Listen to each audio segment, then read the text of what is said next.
جلد بازی نہیں کرتا، وہ دیر گیر مگر سخت گیر ہے۔ خزیمہ کا بیان ہے کہ خدا کی قسم میں نے ایسا مؤثر خطبہ دینے والی اور فصیح و بلیغ دوسری خاتون نہیں دیکھی۔ گویا آپ علیہ السلام زبان مولائے کائنات مولا علی علیہ السلام سے خطاب کر رہی تھی۔ سننے والوں نے آپ علیہ السلام کے الفاظ سے جب سنے تو شرم و ندامت سے اپنی گردنیں جھکائی۔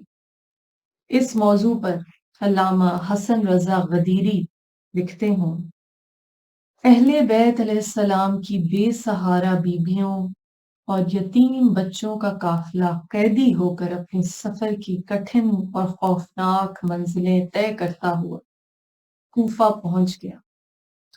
یزید اور ابن زیاد کے جلاد مظلوموں کے اس قافلے کو اپنے گھیرے میں لیے ہوئے تھے۔ بغیر پالان کے اونٹوں پر سوار کر کے رسول زادیوں اور معصوم بچوں کو شہر میں لایا گیا۔ قیدیوں کے آگے آگے مظلوم شہیدوں کے سر نیزوں پر سوار تھے، جن میں 70 انصار حسین علیہ السلام کے 20 سر خاندان رسول صلی اللہ علیہ وآلہ وسلم کے تھے، اور سب سے آگے مظلوم کربلا جوانان جنت کے سردار حسین ابن علی علیہ السلام کا سر مبارک تھا۔ جب سیدہ زینب علیہ السلام کی نظر اپنے مظلوم بھائی کے سر اقدس پر پڑی اور دیکھا کہ نواسۂ رسول صلی اللہ علیہ وآلہ وسلم نوک نیزہ پر تلاوت قرآن فرما رہے ہیں، تو رسول زادی نے اشقیاء کی طرف متوجہ ہو کر گریہ کرتے ہوئے فرمایا، تم اس وقت کیا جواب دو گے جب رسول خدا صلی اللہ علیہ وآلہ وسلم تم سے پوچھیں گے کہ تم نے آخری نبی کی امت ہوتے ہوئے میری اطرت و اہل بیت علیہ السلام کے ساتھ میرے بعد کیا سلوک کیا؟ کسی کو قیدی بنایا، کسی کو خون میں نہلایا۔ اگر میں تمہیں اپنے قریبوں کے ساتھ نہایت برا سلوک کرنے کی تاکید بھی کرتا، تب بھی تم اس سے زیادہ برا سلوک نہ کر سکتے تھے۔ کیا میری نصیحتوں کا یہی اثر ہے؟ میں اس روز سے خائف ہوں جب دوسری امتوں کے مانند تم پہ بھی عذاب الہی نازل ہوگا، تم بھی عذاب الہی سے دوچار ہو جاؤ۔ ابن زیاد نے حکم دیا کہ جب قیدی شہر کے اندر داخل ہو تو کوئی شخص اسلحہ لے کر باہر نہ نکلے۔ چنانچہ اس ملعون نے شاہراہوں، بازاروں، بڑے بڑے چوراہوں، گلی کوچوں میں 10,000 گھڑ سوار متعین کر دیے، تاکہ اولاد رسول صلی اللہ علیہ وآلہ وسلم کو رسیوں اور زنجیروں میں جکڑا ہوا دیکھ کر کہیں لوگوں کے ضمیر نہ جاگ جائیں اور انہیں ان کی غیرت جوش دلا کر ہمارے خلاف بغاوت کرنے پر آمادہ نہ کرتے۔ جب آل رسول صلی اللہ علیہ وآلہ وسلم کے اسیروں کا قافلہ مظلوم شہیدوں کے سروں کے ساتھ شہر کے اندر داخل ہوا تو گلی کوچے اور سڑکیں لوگوں کے ہجوم سے پر ہو گئیں۔ کوفہ کی عورتیں مکانوں کی چھتوں پر چڑھ کر قیدیوں کو دیکھ رہی تھیں۔ حکومت کی طرف سے اعلان کیا گیا، نعوذ باللہ، باغی کا کنبہ قید ہو کر آ رہا ہے، لہٰذا سب لوگ تماشا دیکھتے آئے۔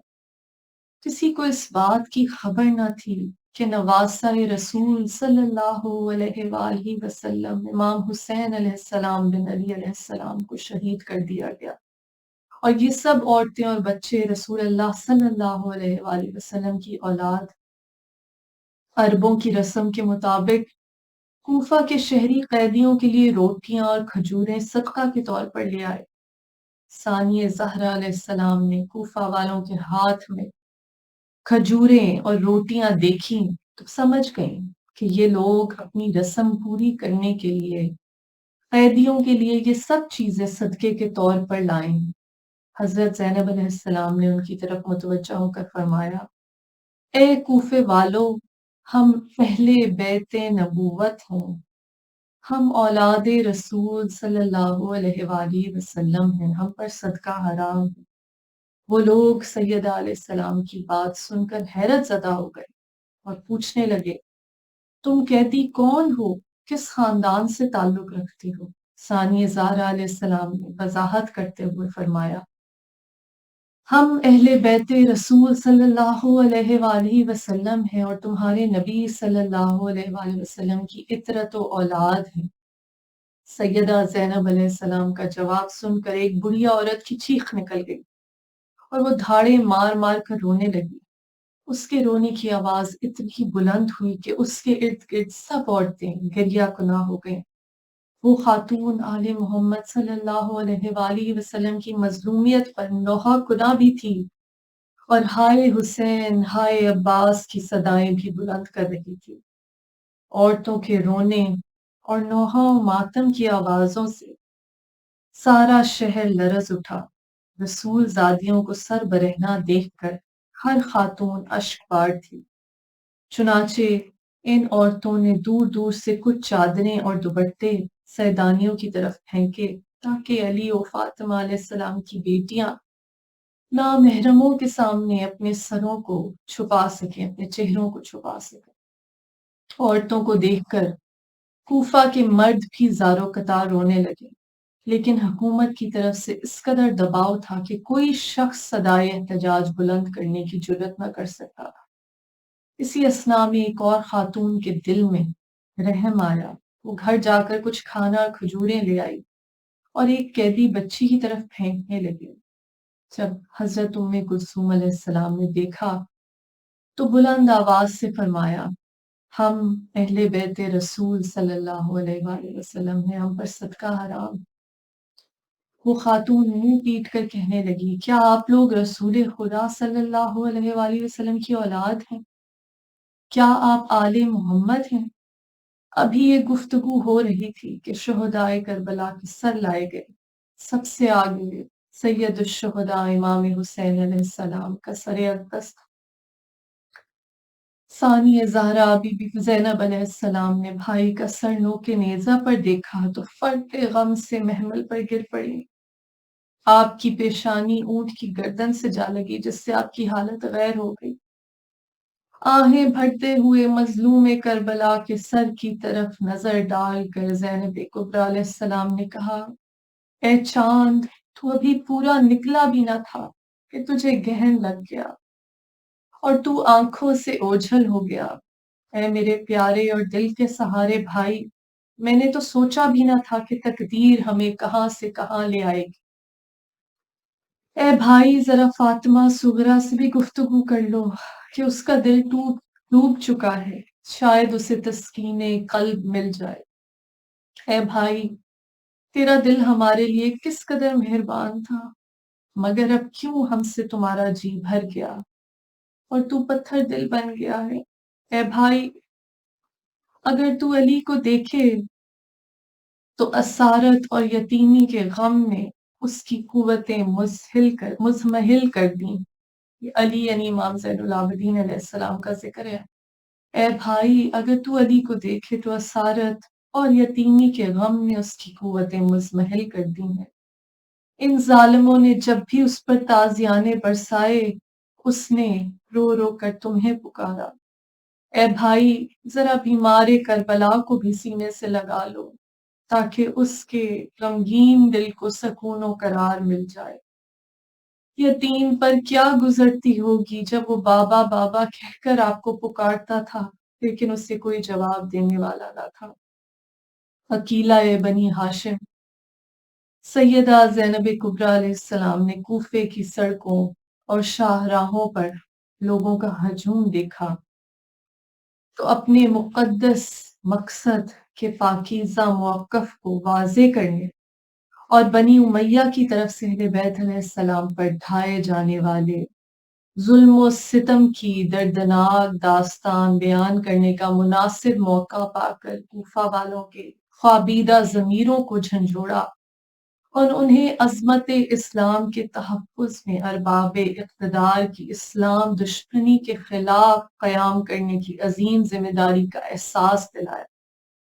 بشیر بن خزیم اسدی نے بیان کیا کہ علی کی بیٹی کا وہ عظیم خطاب جو انہوں نے کوفہ والوں سے کیا، آج تک میں نے اس جیسا فصیح و بلیغ خطبہ کبھی نہ سنا۔ ایسے لگتا تھا جیسے امیر المومنین علی بن ابی طالب علیہ السلام کی زبان امامت گویا ہے۔ سب سے پہلے حضرت زینب کبریٰ علیہ السلام نے لوگوں کو خاموش ہو جانے کی تاکید کی۔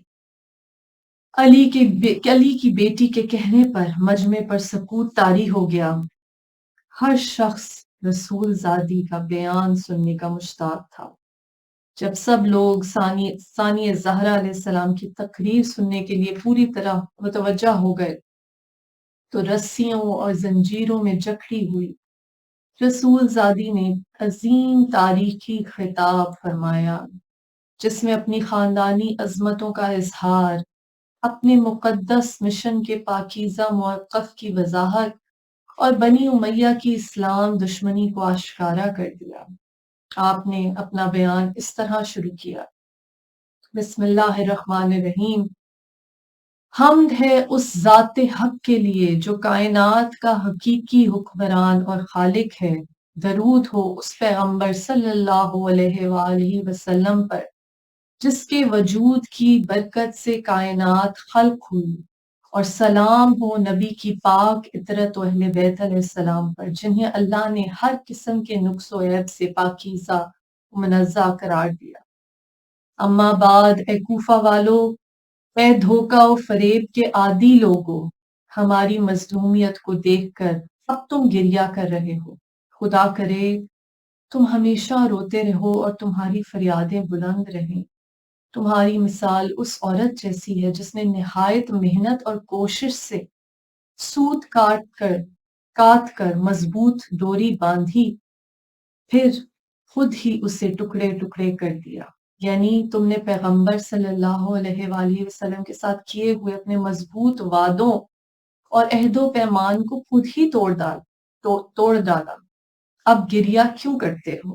تم نے جھوٹی قسمیں کھانے کو دھوکہ و فریب دینے کا ذریعہ بنا لیا۔ یاد رکھو تم سب کے سب بےہودہ بکنے والے ہو، فسق و فجور تمہاری فطرت میں داخل ہو چکا ہے۔ کینہ پروری تمہاری طبیعت کا جز بن چکی ہے۔ بے اختیار لونڈیوں کی طرح چاپلوسی کے عادی بن گئے ہو۔ دشمن کی طرح قمازی تمہارا شیوا بن چکی ہے۔ تم اس سبزے کی مانند ہو گئے ہو جو کثافتوں سے بھری ہوئی زمین پر اگتا ہے اور غلیظ و بدبودار بنیادوں پر لہلہاتا ہے، یا تم اس چاندی کی طرح ہو گئے ہو جو کسی مزار کی سجاوٹ کے لیے استعمال کی جاتی ہے۔ یاد رکھو تم نے اپنی بدکرداری کی وجہ سے اپنی آخرت خراب کر لی ہے۔ خدا کا عذاب تمہارے سر پر چھا چکا ہے، تم ہمیشہ اسی میں رہو گے۔ کیا تم آج ہم پر گریہ کرتے ہو؟ خدا کی قسم، اب رونے کے سوا تمہارے پاس کوئی چارہ کار نہیں۔ اب ہمیشہ روتے رہو، تمہارے ہنسنے اور مسکرانے کے دن گزر چکے۔ تم نے اپنے دامن پر رسوائیوں کے ایسے داغ لگائے ہوں جو کبھی دھل نہیں سکتے۔ تم نے ایسے گھناؤنے جرم کا ارتکاب کیا ہے جو کسی صورت پہ بھلایا نہیں جا سکتا۔ تم کس طرح اپنے اس مذموم عمل کی تعویل کر سکتے ہو؟ تم نے خاتم النبیین صلی اللہ علیہ وآلہ وسلم کے لخت جگر کو قتل کیا ہے۔ تم نے سید المرسلین صلی اللہ علیہ وآلہ وسلم کے نور نظر کو تہہ تیغ کر ڈالا ہے۔ تم نے جوانان جنت کے سردار کو ذبح کر دیا ہے۔ تم نے ایسی شخصیت کو قتل کر دیا ہے جو پریشانیوں میں تمہارا سہارا تھا۔ تم نے ایسے عظیم انسان کو شہید کر ڈالا جو مصیبتوں میں تمہارا فریاد رس تھا۔ تم نے اسے اپنی بربریت کا نشانہ بنایا ہے جو تمہارے لیے ہدایت کا مینارہ نور تھا۔ تم نے اسے موت کے گھاٹ اتار دیا جو تمہارے فطری حقوق کا محافظ و ترجمان تھا۔ یاد رکھو تم نہایت مذموم اور پست عمل کے مرتکب ہوئے ہو۔ تم نے بہت ہی برا کام انجام دیا۔ بے شک خدا تمہارا برا کرے اور تم تباہ و برباد ہو جاؤ۔ تمہاری کوششیں ناکام ہو گئیں، تمہاری دنیا و آخرت دونوں تباہ ہو گئیں۔ تم نے خدا کا غضب مول لیا اور تم ذلت و رسوائی کے سزاوار بن گئے۔ وائے ہو تم پر اے کوفہ والو! کیا تم نے غور کیا کہ تم نے رسول اللہ صلی اللہ علیہ وآلہ وسلم کے کس جگر گوشہ کو پارا پارا کر دیا ہے؟ کیا تم نے سوچا ہے کہ تم نے کتنی باعظمت رسول زادیوں کی چادریں چھین کر انہیں نامحرموں کے سامنے بے پردہ کر دیا ہے؟ کیا تم جانتے ہو کہ تم نے کیسی پاکیزہ ہستیوں کا خون بہایا ہے؟ کیا تم سمجھتے ہو کہ تم نے کس طرح رسول صلی اللہ علیہ وآلہ وسلم کی حرمت کو پامال کر دیا ہے؟ تم نے ایک ایسا مذموم، برا، گھٹیا کام کیا ہے جس کی کوئی مثال نہیں ملتی۔ تمہاری اس قبیح حرکت سے زمین و آسمان لرز اٹھے ہیں۔ تمہارے سنگین جرم کا بوجھ کوئی نہیں اٹھا سکتا۔ اب اگر آسمان سے خون کی بارش ہو تو تمہیں تعجب نہیں ہونا چاہیے۔ یاد رکھو، اس دنیا کی رسوائی کے بعد تمہارے لیے آخرت کا سخت عذاب مہیا ہے۔ تمہیں جو تھوڑی سی مہلت دی گئی ہے اس سے تمہارے عذاب میں کمی واقع نہ ہوگی۔ اگر آج خدا تم پر عذاب کرنے میں جلدی نہیں کر رہا تو اسے اس کی عاجزی تصور نہ کرو، اس لیے کہ اس کے ہاں دیر ہے اندھیر نہیں۔ وہ ظلم کا بدلہ ضرور لیتا ہے، تمہارے اعمال پر کڑی نظر رکھتا ہے، وہ تمہاری گھات میں ہے۔ بشیر بن خزیم اسدی نے بیان کیا ہے کہ ثانی زہرا علیہ السلام کی تقریر سن کر لوگوں کی جو کیفیت طاری ہوئی، خدا کی قسم میں نے ایسی حالت کبھی نہ دیکھی۔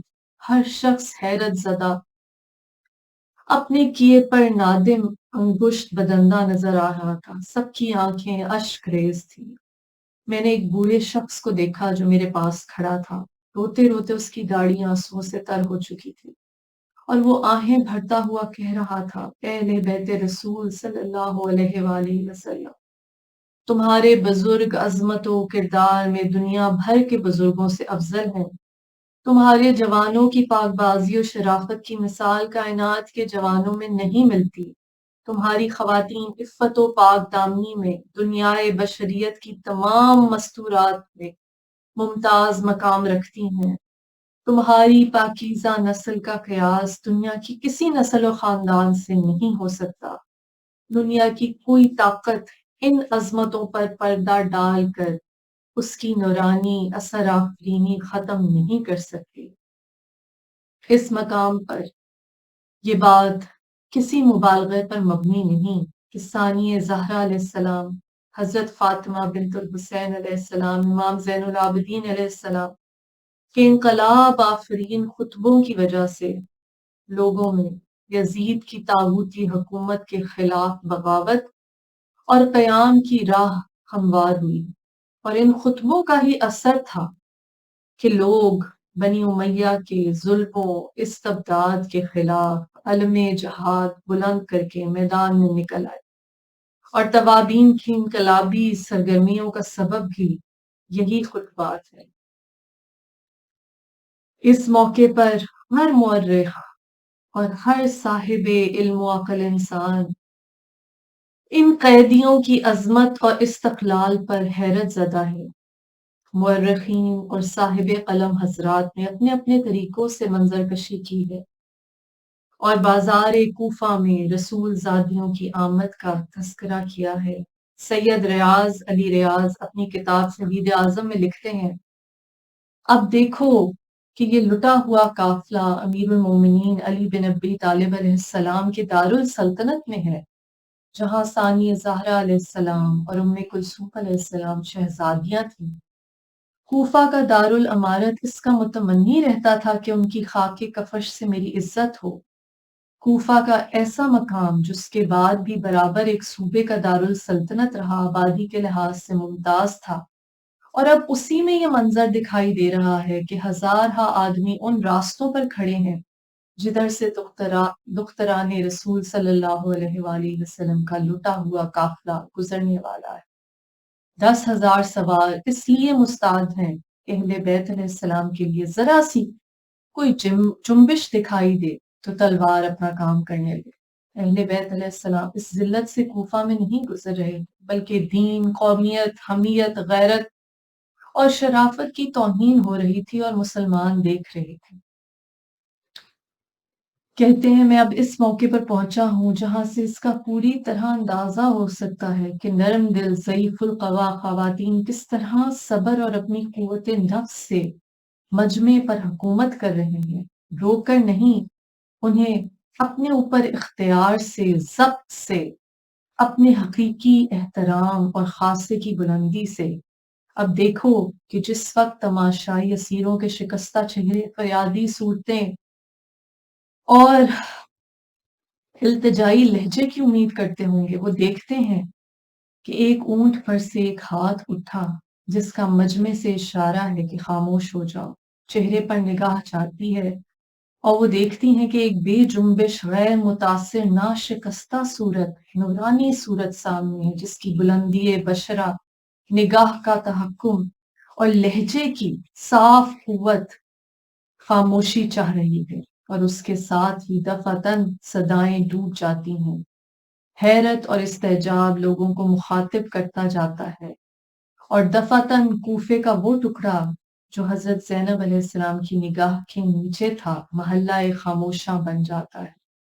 خاموشی یہاں تک کہ اونٹوں کے گلوں کی گھنٹیاں بھی سنائی نہیں دیتی۔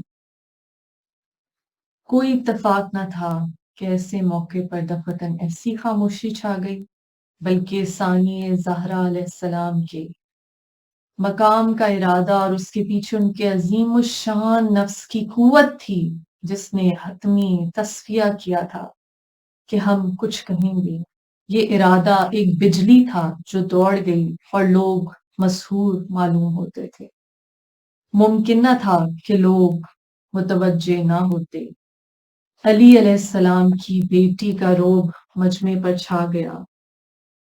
کسی خاموشی میں ثانی زہرا علیہ السلام کی صدا بلند ہوتی ہے، ایک ایک لفظ اپنی حد سماعت پر چوٹ پا رہا ہے، اور سننے والے اس طرح سن رہے ہیں کہ اب گویا انہیں اور کسی بات کا ہوش نہیں۔ وہ باتیں سن رہے ہیں جن کے لیے وہ تیار نہ تھے، اور اس طرح جس کی انہیں امید نہ تھی۔